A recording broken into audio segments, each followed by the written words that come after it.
जय हिंद दोस्तों। आज हम फिर से लेकर आ चुके हैं एक प्रैक्टिस सेट जो यूपी पुलिस का प्रैक्टिस सेट चला रहे हैं, उसमें हिंदी का प्रैक्टिस सेट लेकर आ चुके हैं।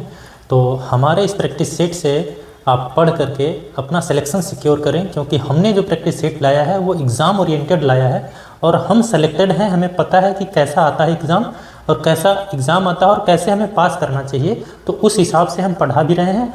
और ये जो हमारा पढ़ाने का तरीका है, इसमें बहुत डिटेल्ड नहीं पढ़ा रहे हैं, हम बस प्रैक्टिस सेट सॉल्व करा रहे हैं। इसका मतलब कि हम थोड़ा थोड़ा आपका ये प्रैक्टिस करा रहे हैं कि जो एग्ज़ाम में आने वाला है वैसे क्वेश्चंस को आपको टच करा दें और थोड़ी बहुत उसको बता दें। आपने पढ़ा तो होगा ही, उससे क्या हो जाएगा कि आपका बढ़िया रिवीजन हो जाएगा और आपका सिलेक्शन पक्का हो जाएगा। तो चलिए स्टार्ट करते हैं, ज़्यादा समय बर्बाद नहीं करते हैं। और आपको हमारा प्रैक्टिस सेट अच्छा लगता है तो प्लीज़ हमारे चैनल को सब्सक्राइब करें और जुड़े रहें, अच्छा से अच्छा कंटेंट आपको मिलता रहेगा। चलिए स्टार्ट करते हैं। सबसे पहले क्या है, बैलगाड़ी में समास कौन सा है? तो बैलगाड़ी का जो हम समास विग्रह करेंगे तो क्या होता है, बैल की गाड़ी। बैल की गाड़ी यानी कि बैल से चलने वाली गाड़ी। तो उससे क्या होगा कि हमें पता चलेगा कि इसमें कौन सा पद प्रधान पद है। तो इसमें जो प्रधान पद रहेगा वो क्या रहेगा, आपका गाड़ी। जो आपका गाड़ी रहेगा प्रधान पद, और जो गाड़ी है वो कौन सा दूसरा पद है कि पहला पद है? तो ये दूसरा पद है।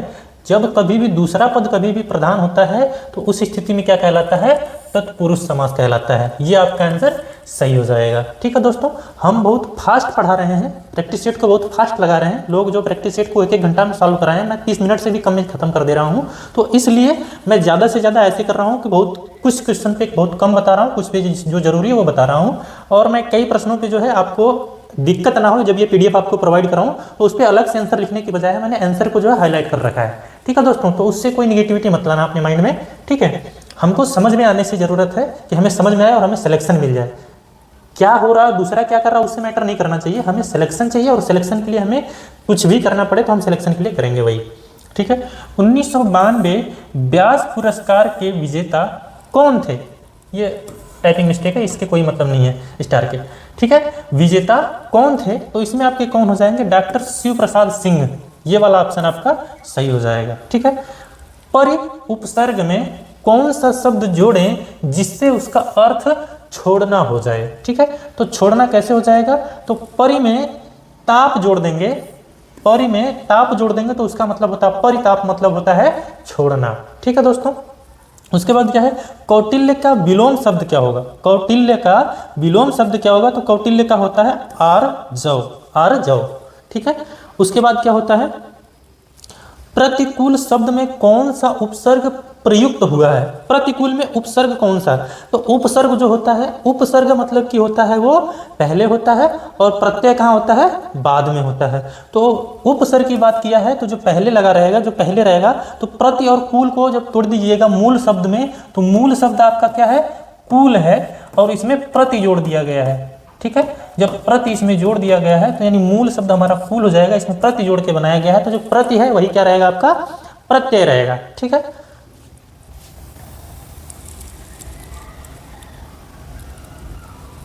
चलिए, तिलक किस प्रकार का शब्द है? तिलक जो शब्द है वो कैसा शब्द है? ना तो वो संकर है, ना तो देशज है, ना तद्भव है, वो क्या है, तत्सम है। आपका कौन सा ऑप्शन ये है, तीसरा ऑप्शन जो है, तिलक का शब्द जो है, तिलक शब्द जो है वो तत्सम शब्द है। स्वच्छ शब्द का पर्यायवाची शब्द क्या होगा? स्वच्छ, स्वच्छ मतलब साफ सुथरा। तो ऐसा कौन सा ऑप्शन है इसमें से, निर्मल होगा। ये जो नीरज दिया है तो नीरज मतलब निर देने वाला यानी जल देने वाला, और पंकिल नीरद, ये भी क्या हो जाएगा, नीरद और नीरज दोनों क्या है, समान है, और पंकिल का अलग अर्थ है। लेकिन इसमें क्या है, निर्मल जो है, निर्मल का अर्थ होता है स्वच्छ, सुंदर। ठीक है, बरवय छंद, बरवय छंद क्या होता है, बरवय छंद जो है अर्ध सममात्रिक छंद है। इसमें क्या होते हैं, 4 चरण होते हैं, इसमें 4 चरण होते हैं। पहले और तीसरे में, पहले और तीसरे में 12-12 मात्राएं होती हैं, दूसरे और चौथे में 7-7 मात्राएं होती हैं। ठीक है, तो ये होता है आपका कौन सा, बरवय छंद कहलाता है, ये अर्ध सममात्रिक होता है। ठीक है, कौन सा शब्द क्रिया विशेषण है? क्रिया विशेषण यानी वैसा शब्द जो क्रिया की विशेषता बताए। तो क्रिया की विशेषता कैसे बताएगा, जो क्रिया है उसकी विशेषता बताने वाला कौन है? जैसे मीठा है तो मीठा तो किसी क्रिया की विशेषता नहीं बताएगा, पहला जो है ये तो ऐसे ही काउंटिंग है, नंबर है, संख्या है। और बुद्धिमान जो है, बुद्धिमान वो एक चीज है, एक विशेषता है, लेकिन वो किसी क्रिया की विशेषता नहीं है। जो तेज है वो क्या है आपका? तेज जो है क्रिया की विशेषता बताने वाला, जैसे घोड़ा तेज भागता है, ठीक है, वो तेज दौड़ता है, वो पढ़ने में तेज है, ठीक है। इस टाइप से क्या होता है, ये जो तेज है वो कौन सा क्रिया? तो वो क्रिया विशेषण है, ठीक है। मुख दर्शन में कौन सा समास है? मुख दर्शन में कौन सा समास है? तो सेम वही मैटर, अभी कहीं समास बताया हूं ऊपर, तो वही सेम समास इसमें है कि मुख और दर्शन, ठीक है। मुख दर्शन में क्या हो जाएगा? दर्शन में जो है ना, दर्शन में मुख जोड़ दिया गया, मूल शब्द आपका क्या है? दर्शन है, यानी बाद वाला पद जो है आपका क्या है? प्रधान है। जब बाद वाला प्रधान होता है शब्द, तो उसमें कौन सा समास होता है? तत्पुरुष समास होता है, ठीक है दोस्तों। इसमें क्या होता है? तत्पुरुष समास होता है।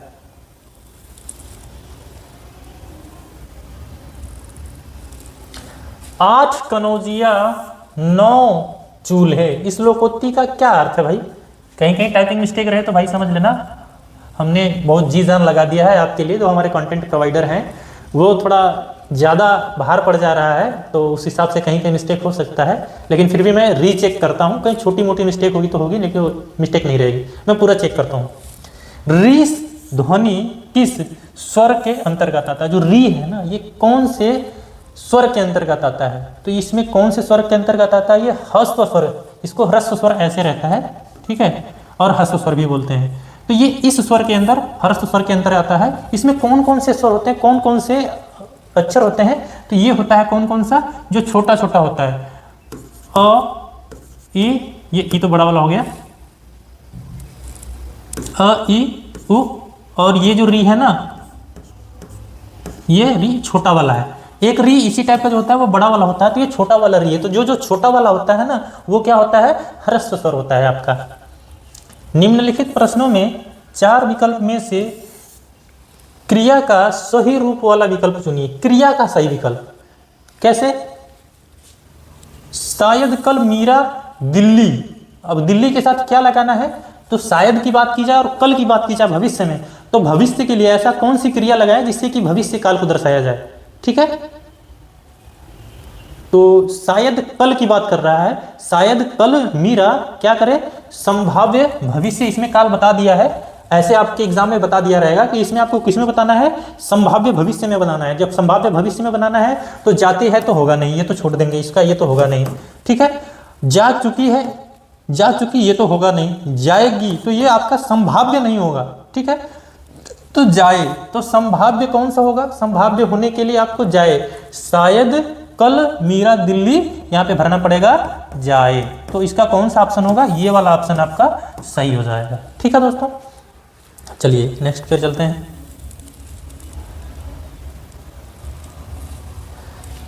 चलिए, गाड़ी गाढ़ी, गाड़ी गाढ़ी शब्द युग्म के लिए सही अर्थ युग्म का चयन कीजिए। सही युग्म क्या होगा? गाड़ी तो सबको पता है क्या होता है? साधन यानी यान।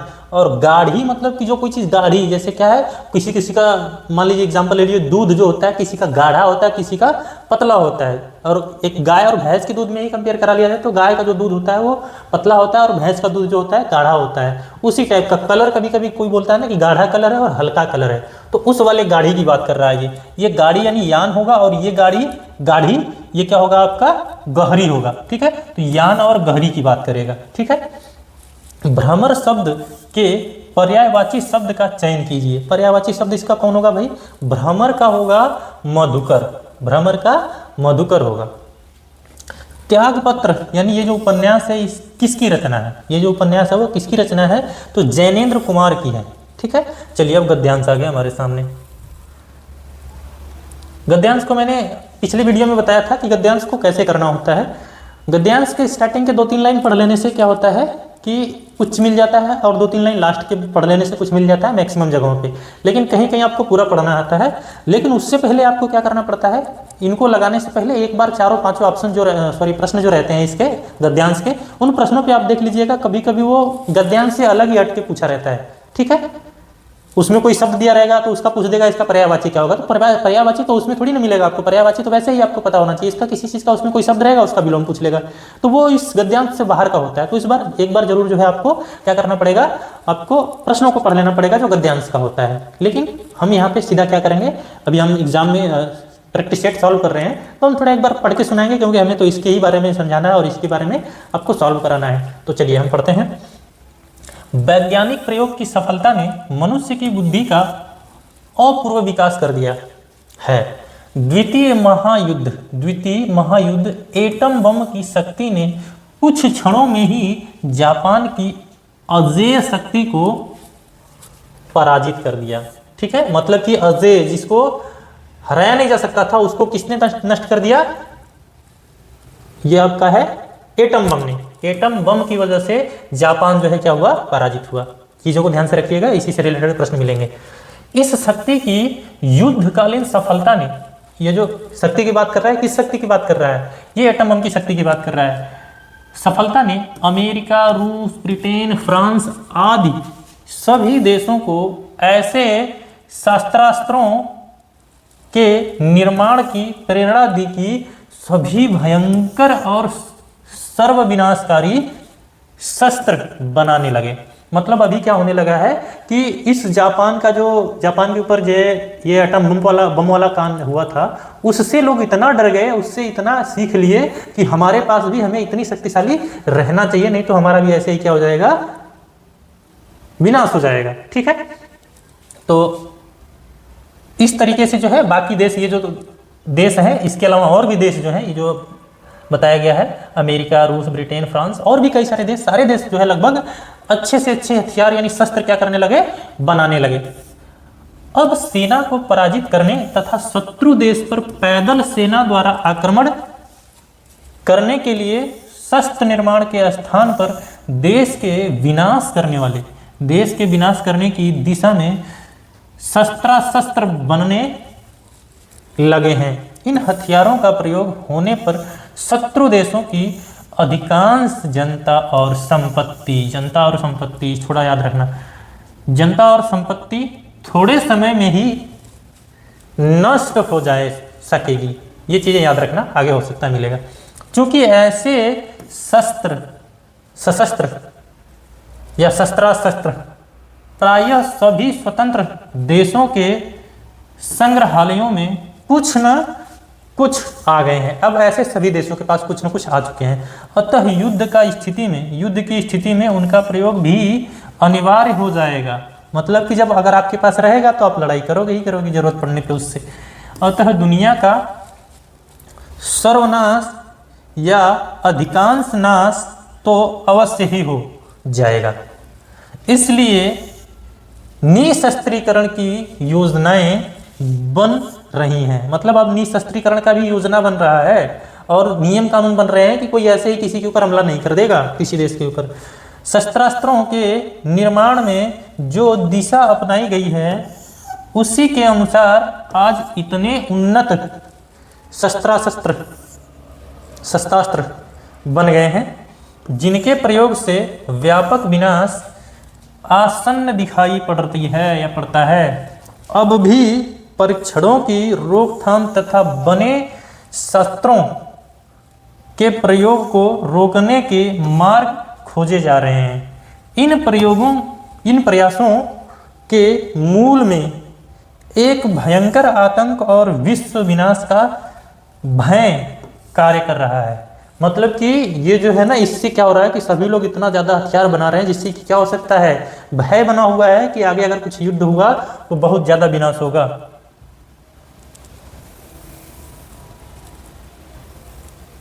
चलिए अब प्रश्न पढ़ते हैं और उत्तर देते हैं।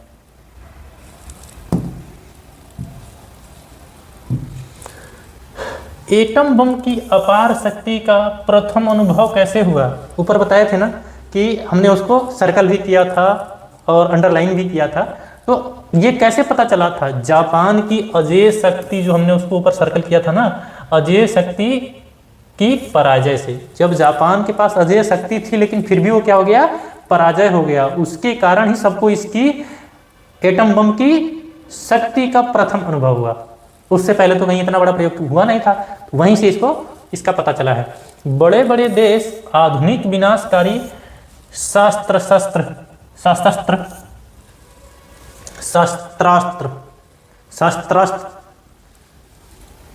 क्यों बना रहे हैं?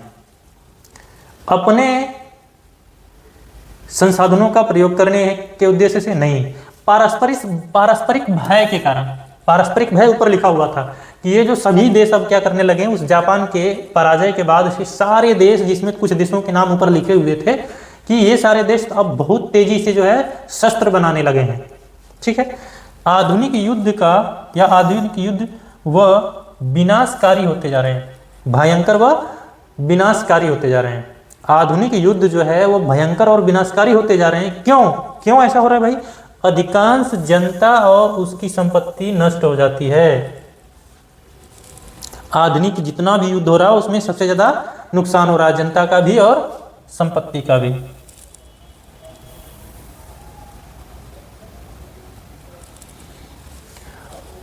ये क्या है? इस गद्यांश का मूल कथ्य क्या है? मूल कथ्य क्या है भाई? ये गद्यांश में कवि या लेखक ये कहना चाहता है कि आप क्या हो, आप विश्व शांति चाहें और निशस्त्रीकरण हो, निशस्त्रीकरण की तरफ अग्रसर करने के लिए प्रयास से इस गद्यांश में प्रयास बढ़ाया गया है। ठीक है, प्रयास किया गया है। नेक्स्ट है, भयंकर विनाशकारी आधुनिक शस्त्रास्त्रों को बनाने की प्रेरणा किसने दी थी? कहाँ से मिला था भाई? वही जापान का जो विनाश हो गया था, जापान के विनाश से। जब क्रिया का प्रयोग कर्ता के लिए लिंग वचन और कारक के अनुसार होते हैं, तो याद रखना, इस चीज को थोड़ा सा ध्यान रखना। तब कौन सा वाच्य होता है? जब कर्ता का प्रयोग किसके? लिंग वचन और कारक के अनुसार होते हैं, तो वो क्या कहलाते हैं? कर्तृवाच्य। कर्ता की बात की गई है, इसलिए क्या हो रहा है? कर्तृवाच्य हो रहा है। बाकी इसकी डेफिनेशन आप पढ़ सकते हैं एकदम आसानी से।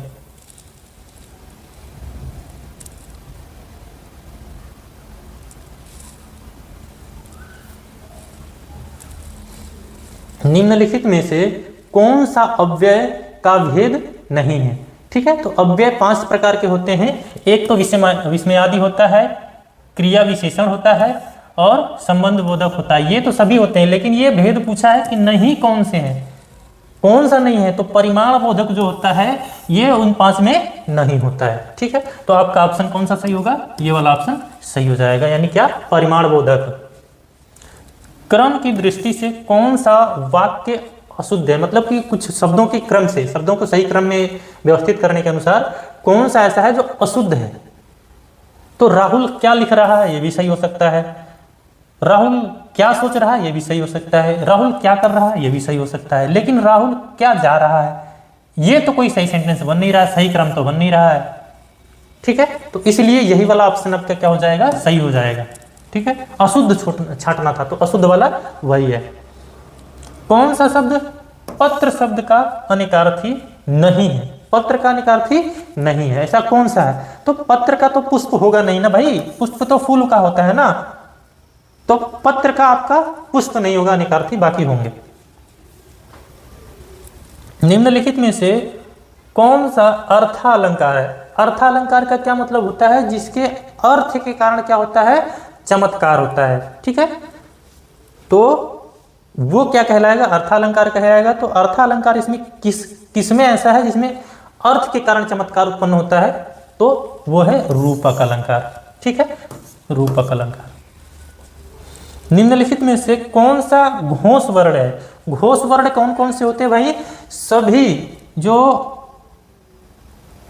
ग्रुप होते हैं, सभी ग्रुप के पहले दूसरे और तीसरे, पहले दूसरे तीसरे जो होते हैं वो वाले क्या होते हैं? आपके घोष वर्ण होते हैं। तो जैसे इसमें क्या हो जाएगा? प फ ब ब म वाला, इसमें क्या हो जाएगा? आपका म वाला आपका सही रहेगा। तो ये ऑप्शन आपका सही हो जाएगा। ये क्या है? आपका घोष वर्ण है। ठीक है,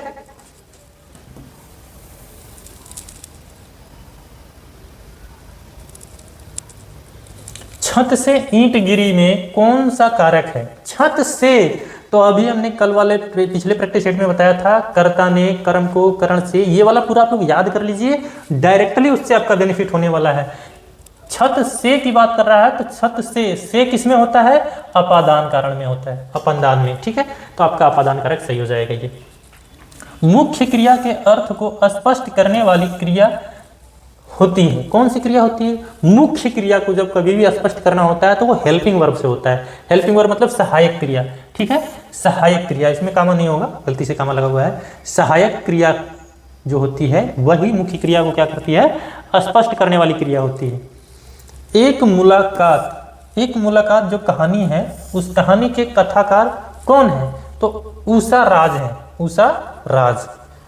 अपवाद को छोड़कर वर्णमाला के अक्षरों के नाम किस लिंग में होते हैं? अपवाद, कुछ तो अपवाद हैं, अपवाद को छोड़ने के बाद जितने भी वर्णमाला के अक्षर होते हैं वो सारे क्या होते हैं? पुल्लिंग होते हैं भाई, पुल्लिंग। ठीक है,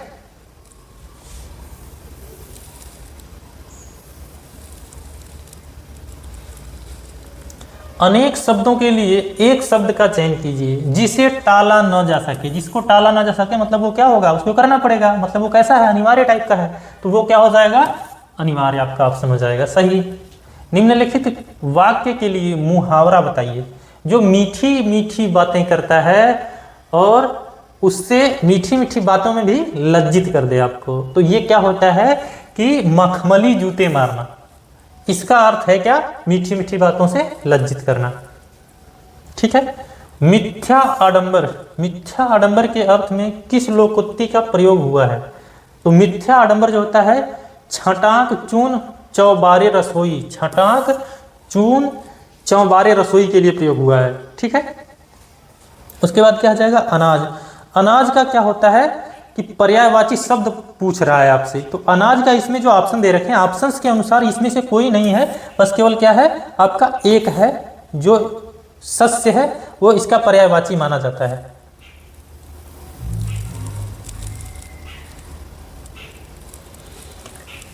कहावत शब्द में प्रयुक्त प्रत्यय क्या है? प्रत्यय जो लगा होता है वो बाद में रहता है, तो प्रत्यय इसमें बाद में क्या हो जाएगा?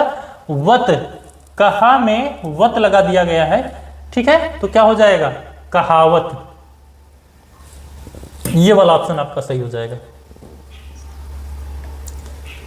अद्भुत रस का अस्थाई भाव क्या होगा? अद्भुत रस जो होता है, अद्भुत, जिससे क्या हो आपको कुछ अद्भुत लगे, डर लगे, तो उससे क्या होता है? वो कौन सा रस होता है? उसमें विस्मय रस होता है। ठीक है,